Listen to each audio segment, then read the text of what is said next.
So, this week's parsha is fascinating, at least for me, because I'm kind of a nerd. And whenever we call up the Gargir boys, there's a pasuk in this week's parsha that always comes to mind, and it's the very first pasuk that you have in this week's parsha, that you have in the very first source here. Because whenever I think of the Gargir boys, I think of this week's parsha, and whenever I think of the Gargir boys, I think of this pasuk. What does it say? Vayishma haknani melech Arad.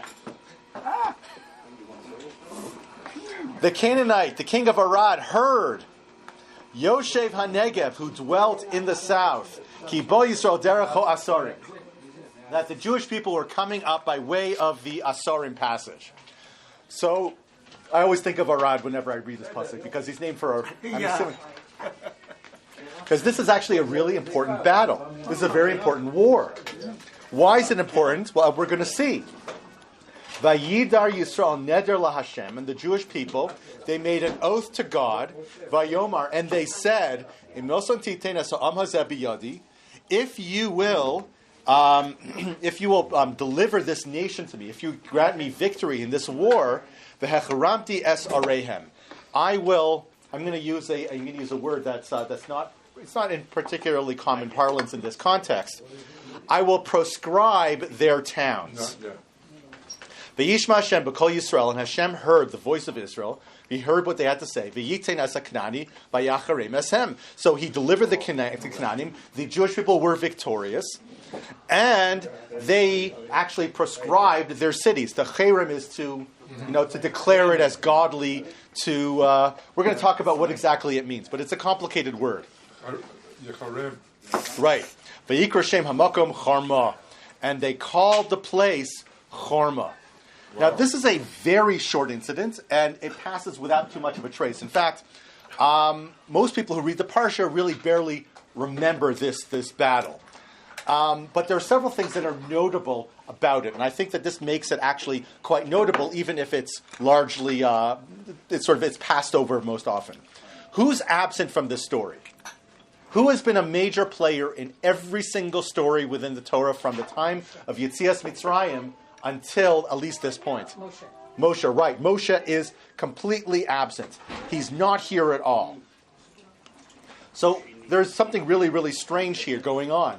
Why is Moshe not a primary mover and shaker over here?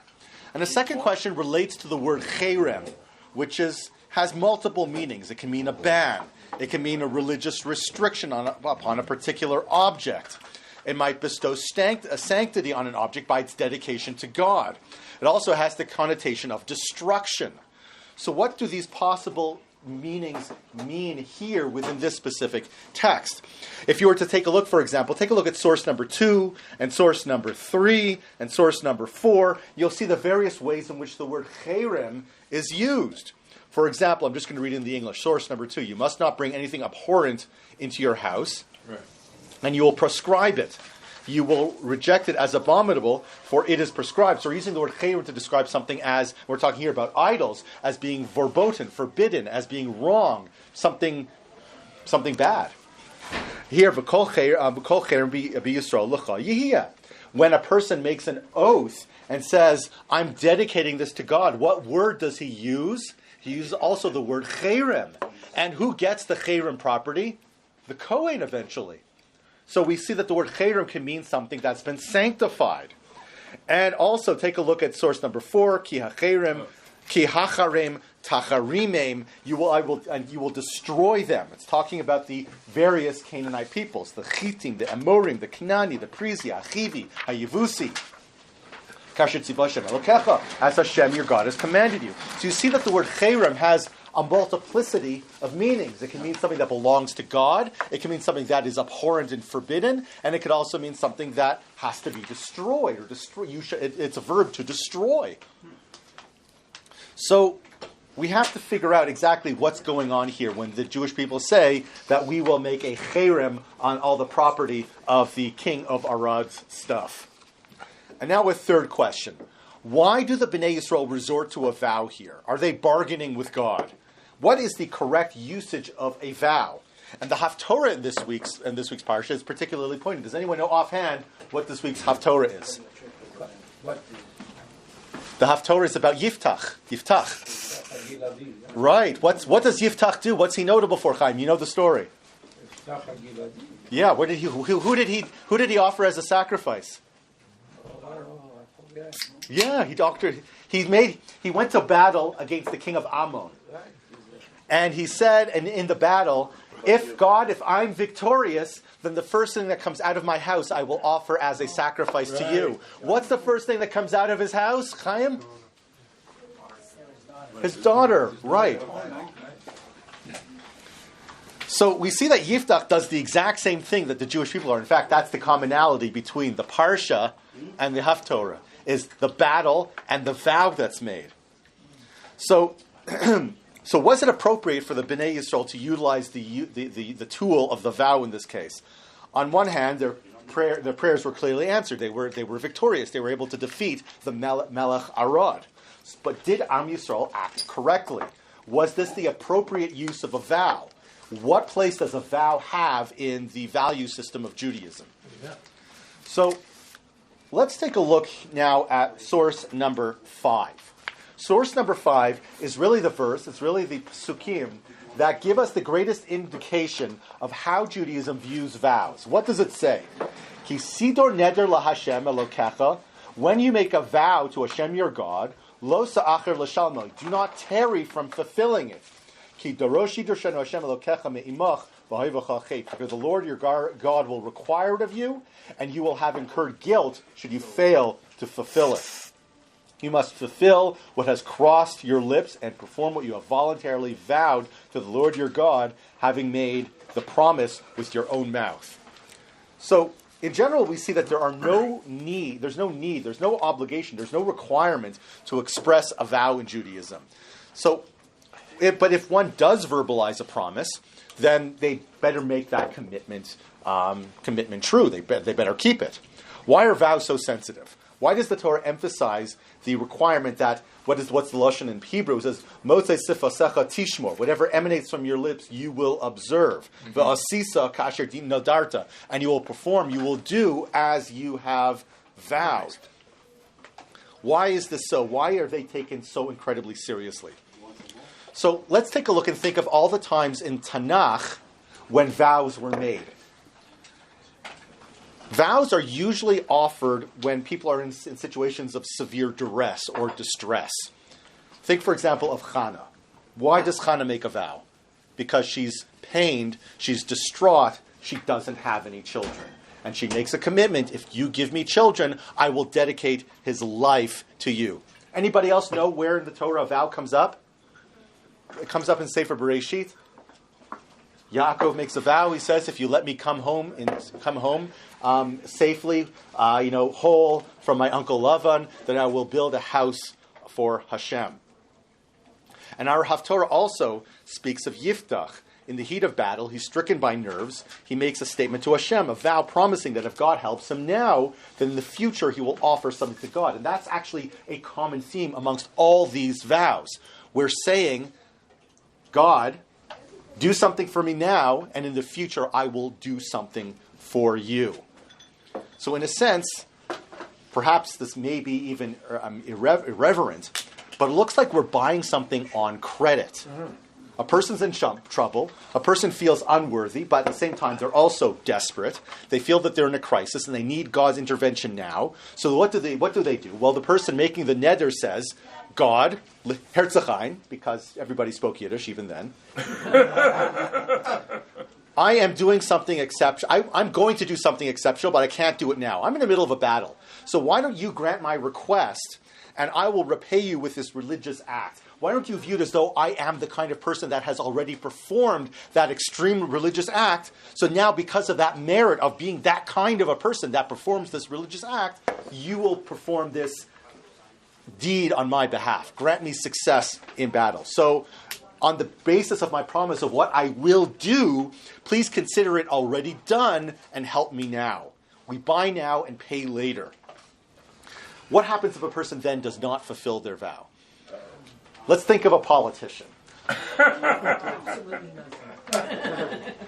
I don't think that is the best example.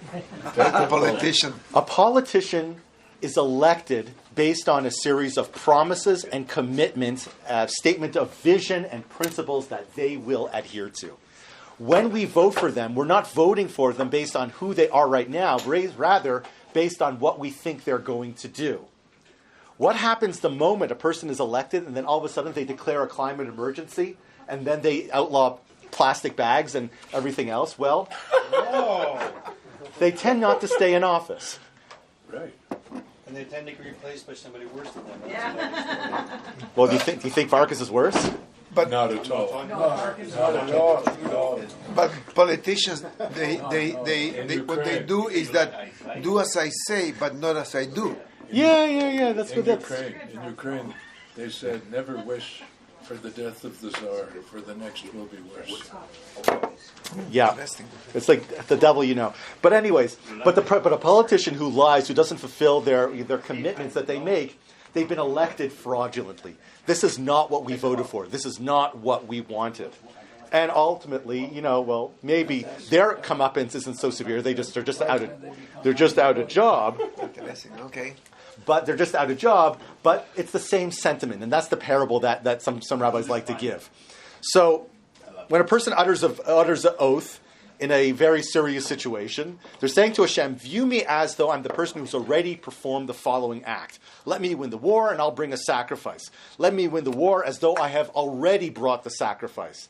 And if I don't bring it, then I'm in debt. And essentially, the person is living on borrowed time. That person exists by virtue of a lie. And these are the power of words. Words are tools, and they have an incredible power. I was shocked. I left Canada in 2013, and then I came back in 2023. And over the course of that decade, John A. Macdonald went from being a literal hero for the country, who had been celebrated in biographies and books, just recently, as Richard Gwynne wrote his biography in the early 2000s, and it was heralded by the CBC as the greatest work of a Canadian author in the past century. And without exaggeration, was on the CBC as one of the greatest books ever written. Coming back later, I saw it a decade later, and his persona non grata. He's the author of the residential school systems. He's the one who killed the rebel. What was his name? The Red River Rebellion. Yeah. So, but he actually did have some, and I actually do quote him when I give drosho sometimes, because he has an amazing quote. He says, "Words are things. They have a power, they exist, and therefore they demand that they be observed and upheld." Words are things. What does the Midrash say about making a vow? He says, he who vows and does not fulfill, his personal records are examined by God. Because by making a statement, by making a vow such as this, we're making an obligation, and we're even eliciting from God some kind of response. When we fail to live up to those words that we have made, then we're living a lie, as it were. We're existing on borrowed time. God examines what is owed. And Koheles even says, better not to vow at all than to vow and not fulfill it. So why do the Bnei Yisrael make this vow in particular? And I think the reason is tied up with some of their insecurities. Let's take a look at source number 6. This is the Ibn Ezra. He says something interesting about this battle that we're reading about. And we're going to flesh this out a lot further soon. He says, B'chodesh HaRishon, when was this battle fought? In the first month. B'shnas ha'arboim, it took place on the 40th year. V'hine ein b'torah klal shomaisa o nevuah rak b'shan harishona u'b'shnas ha'arboim. Things that take place in the desert only take place in the first year. He's making a little bit of a mistake. It's the first 2 years or the last year. The intervening 38 years are not even discussed at all. They're only alluded to in various places. So Parshas Chukas takes place in the 40th year in the Midbar. The Meraglim generation has completely died out. These are no new soldiers. They've never been to war. They must have been very apprehensive. They must have been very nervous. Second of all, Moshe plays no role here at all. Why not? What would Moshe do in any event? Moshe would consult with the Urim V'Tumim. he would consult with Hashem. He would ask God, what should we do? But these people are acting alone. They're not acting with Moshe. And we'll talk about why shortly. So they, as regular human beings, they have to employ regular human methodology. They don't resort to oracles or prophetic communication. They use a technique that demonstrates their dedication to Hashem, their faith in God, and they trust that Hashem will respond with divine assistance. So they're in a very trying situation, therefore they respond as people normally do. And let's take a step back. This story in the Torah actually follows three other events. It follows Miriam's death, it follows Moshe being told that he's not going to enter the land of Canaan, and it also follows Aharon's death. This takes place at a moment in time when the old order is being dismantled completely. In other words, they're entering into a new order. The old generation is dying out. The well of Miriam, the Anani Kavod, the protecting clouds, they dissipate. They're no longer here. The wilderness years are coming to a close, and the younger generation is taking over. And this is a generation that has been raised not to live by miracles, but rather to live, to conquer Israel and live a life that is more what we would recognize.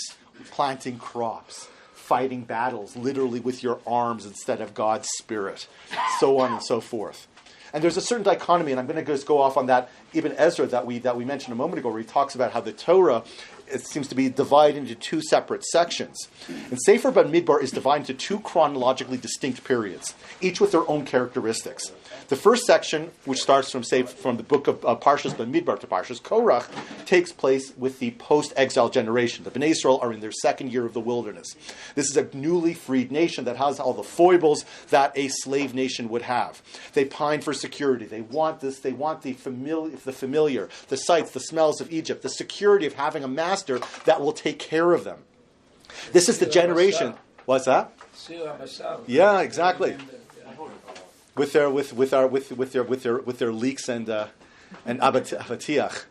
This generation was sentenced to live out in their entire lives in the desert and not enter the land of Israel.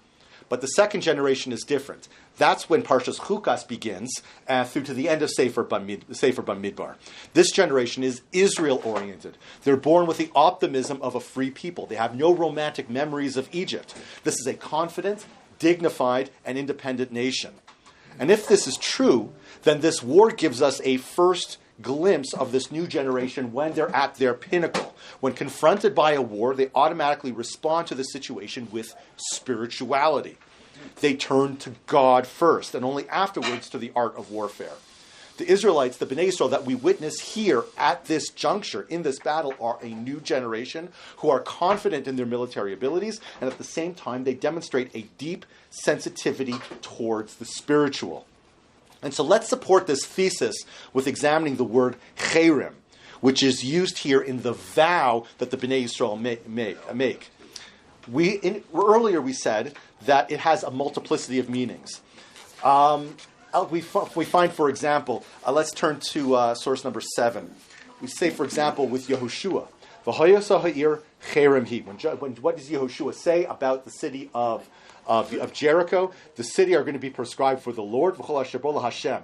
Everything that's in it will belong to God.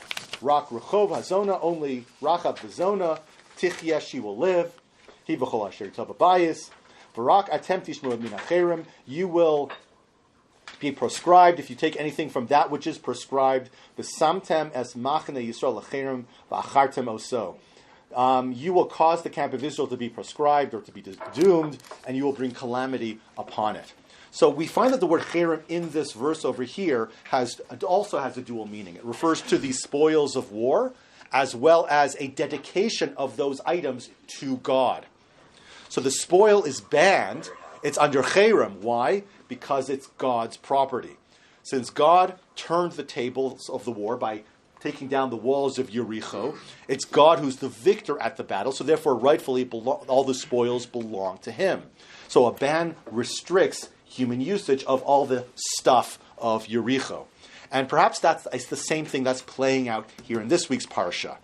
In Sefer Bamidbar, as the Jewish people wage this battle, there's a similar dynamic. God helps the Bnei Israel in their battle campaign.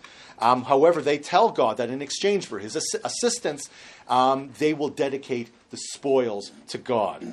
So if this connection is true, then the feeling that the Bnei Yisrael are in pre-conquest mode is given additional support, because the Bnei Yisrael are ready to enter the land of Canaan, and they're even employing the same tactics and methods that we see that they will use when they actually do enter the land of Canaan and take over its associate cities, like the city of Jericho. So we have this idea that Cher could also mean a dedication of something as being holy, prescribed, not usable because it belongs to God. All of those meanings that we said earlier in one.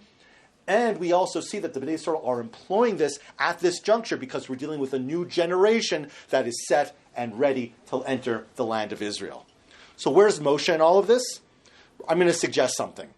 This generation did not need Moshe. Now, I'm not saying anything heretical. I'll tell you what I mean. This is a generation who was nurtured and raised under Moshe's leadership. They grew up in the Midbar. They don't need Moshe's hands raised in the air to remind them that God is present and assist them in their battle, like we read about with the previous generation.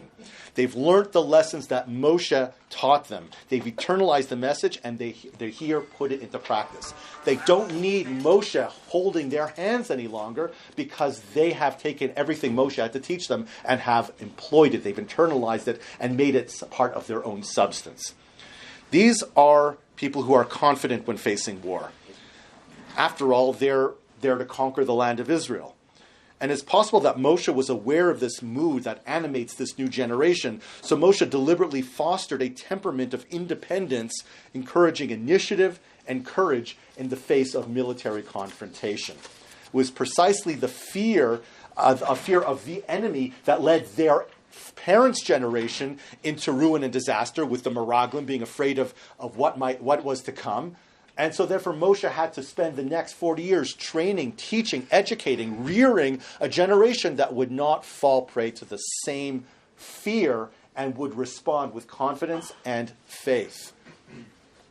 If Moshe has succeeded in producing a generation who can fight alone, then his standing back in this episode is a symptom of Moshe's success in raising this younger generation and not a sign of failure. So we've spoken about what the Cherem is. The Cherem is a designation that something belongs to God. Why does it play out over here in this, that we read about? Is because we're dealing with a new generation that is employing human tactics to dealing with challenges, and it's not relying on prophecy or oracles. This is a new generation that Moshe had raised to enable them to act with independence, with courage, and with faith, and are prepared and employing the strategies, the template that will later be used when they do in fact enter Eretz Yisrael in order to conquer it. Let's take a little bit of a step back now. I mentioned Yiftach, right? Yiftach makes a vow. Let's examine how the similarity and the differences between the vows. Because the vows that we see here seem to be very, very similar, yet Yiftach doesn't have a good, happy ending, while the Bnei Yisrael do seem to have one. Take a look in source number 9, where there's a chart. You could actually see the language and how similar it is. Israel made a vow to the Lord. Yiftach made a vow to the Lord. And he said, if you deliver this people into my hands, if you deliver the Ammonites into my hands, I shall destroy or sanctify their cities. Then whatever comes out of the door of my house to meet me on my safe return shall be the Lord, and I shall offer it as a burnt offering. So the question we can ask is, well, we know that the Jewish vow was good. Was Yiftach's vow bad? Well, we know that it was bad because, obviously, he killed somebody, stupidly. But let's take a look at what the Midrash has to say. Let's take a look at source number 10. I know it's a long one. We'll read through it quickly. Rabbi Shmuel bar Nachmani taught a teaching of Rabbi Yochanan. 4 biblical figures appealed to God in an appropriate manner. 3 received an appropriate response, and 1 a response in accordance with his request. These are they: Abraham's slave Eliezer, Kalev, King Saul, and Yiftach HaGiladi. Eliezer said, the young girl whom I appeal with the request, please lower your jar that I may drink. If a slave girl had come and given him the drink, would he have then married her to his master's son? But God answered him appropriately, and behold, Rivkah emerged.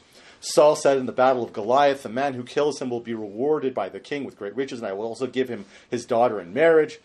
If a Cushi, an idolater, a slave had stepped forward, would he then have given his daughter to that man in marriage?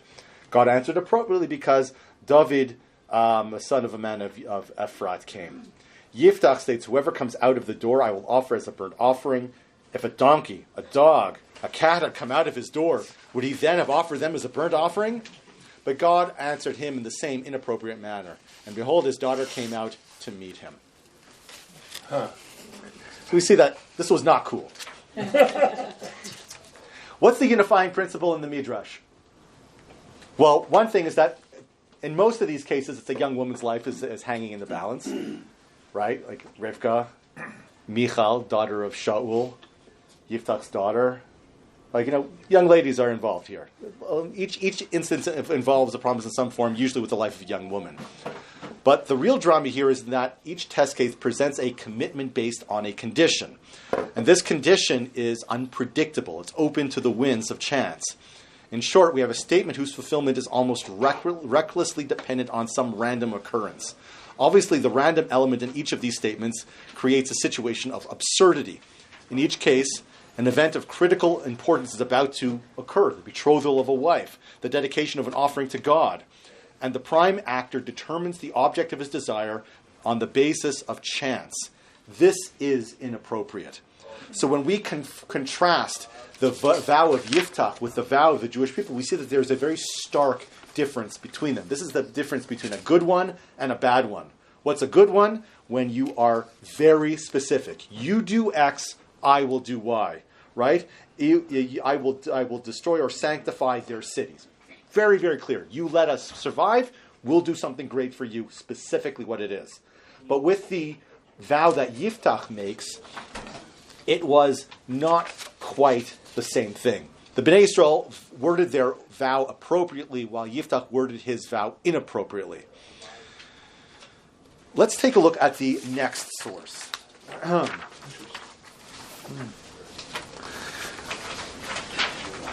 Rabbi Yochanan said he was obligated only to dedicate her vow monetary worth. According to Rabbi Yochanan, he had no obligation to sacrifice his daughter. If you sacrifice a person, if you sanctify a person, the only thing you're doing is sanctifying their value. It's a commitment to give charity to the value that person has, what their market value is on the block. Rish Lakish says, not even that. If a person makes a commitment to give a dog as a sacrifice, that's not a sacrifice. That's nothing. He just said stam verter. Just simple. He just spouted nonsense. There's no vow whatsoever.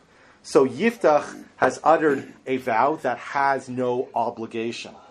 And even should it have obligation to it, it's even implied by his very name.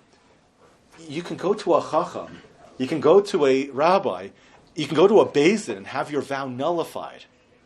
Why doesn't Yiftach do that? If you say that he has to fulfill his vow, why doesn't he? Why doesn't he just go and take care of the Pesach that we use, that's implied by his name? Let's take a look at source number 12. Pinchas, the high priest, was he not there to abrogate Yiftach's vow? Instead, Pinchas says, is it he who requires my service? Shall I go to him? Basically, Pinchas says, he has to come to me. Yiftach says, I'm the head of the chieftains of Israel. Shall I go to Pinchas? Between the two of them, the young woman was lost. And this accords with the saying that between the midwife and the mother in childbirth, the son of the wretched woman is God. Okay, whatever it is. Both of them, Pinchas and Yiftach, were punished for the blood of the young woman. Yiftach died as a result of his limbs falling off. And Pinchas, the son of Elazar, what does it say over there? As for Pinchas, the divine spirit was stripped from him. So, we see from the text that Yiftach himself was in essence punished. And what was the cause of his downfall ultimately? What ultimately brought about the expiration of his daughter? It was the fact that A, he was ignorant, did not know how to articulate a vow correctly, and B, he was too proud to nullify his vow. He was too proud to go and ask somebody for help. So what we've done is we've gone through what exactly a vow is, why they're important, how it is that the Bnei Israel vowed, why their vow was acceptable, what the Cherem implied. At the same time, also, we spoke about the reciprocal case that we read about in the Haftorah, about how a vow ought not to be articulated, the negative fallout, the repercussions that can come as a consequence, and how pride and ignorance can ultimately lead to a person's downfall. Let's take a look now at the final source number 13. It says, better not to vow at all than to vow and not fulfill. Rabbi Meir says it's better still to refrain from making a vow at all. Rather, just bring your lamp to the temple courtyard and offer it to God. So here we have an example in this week's parsha of a good vow and an extremely problematic one in the Haftorah. Am Yisrael in our parsha used the vow in the ideal way. They utilized the vow to bring God into the battlefield, to spiritualize a war, and turn the spoils into sacred objects, using the double entendre of the Cherem. Yeah. But Yiftach fails horribly, and when he tries his hand at the same game. In the hands of Yiftach, the vow turns into tragedy. When we make commitments in life, they can empower us to growth. But sometimes, if used inappropriately, they can become excuses. They can be utilized to encourage us to lie, or simply remain as a misplaced commitment. Commitment to God is a powerful thing, and may we practice the caution necessary, and may Hashem give us the wisdom to always act appropriately. And with that, we conclude, and we open to questions, comments, and rebuttals.